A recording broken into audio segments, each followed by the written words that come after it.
اور لوگوں میں کوئی ایسا بھی ہے جو اللہ کی شان میں بغیر علم کے اور بغیر ہدایت کے اور بغیر کتاب روشن کے جھگڑتا ہے اور تکبر سے گردن موڑ لیتا ہے تاکہ لوگوں کو اللہ کے رستے سے گمراہ کر دے۔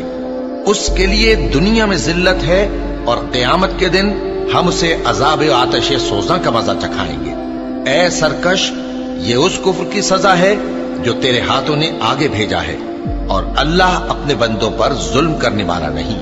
اور لوگوں میں بعض ایسا بھی ہے جو کنارے پر کھڑا ہو کر اللہ کی عبادت کرتا ہے، اگر اس کو کوئی دنیاوی فائدہ پہنچے تو اس کے سبب مطمئن ہو جائے، اور اگر کوئی آفت پڑے تو منہ کے بل لوٹ جائے، یعنی پھر کافر ہو جائے۔ اس نے دنیا میں بھی نقصان اٹھایا اور آخرت میں بھی، یہی تو صاف نقصان ہے۔ یہ اللہ کے سوا ایسی چیز کو پکارتا ہے جو نہ اسے نقصان پہنچائے اور نہ فائدہ دے سکے، یہی تو پرلے درجے کی گمراہی ہے۔ بلکہ ایسے شخص کو پکارتا ہے جس کا نقصان فائدے سے زیادہ قریب ہے۔ ایسا دوست بھی برا اور ایسا ساتھی بھی برا۔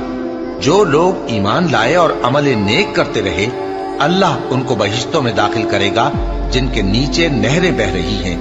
کچھ شک نہیں کہ اللہ جو چاہتا ہے کرتا ہے۔ جو شخص یہ گمان کرتا ہو کہ اللہ اس کو دنیا اور آخرت میں مدد نہیں دے گا، تو اس کو چاہیے کہ اوپر کی طرف یعنی اپنے گھر کی چھت میں ایک رسی باندھے، پھر اس سے اپنا گلا گھونٹ لے، پھر دیکھے کہ آیا یہ تدبیر اس کے غصے کو دور کر دیتی ہے۔ اور اسی طرح ہم نے اس قرآن کو اتارا جس کی تمام باتیں کھلی ہوئی ہیں، اور یہ یاد رکھو کہ اللہ جس کو چاہتا ہے ہدایت دیتا ہے۔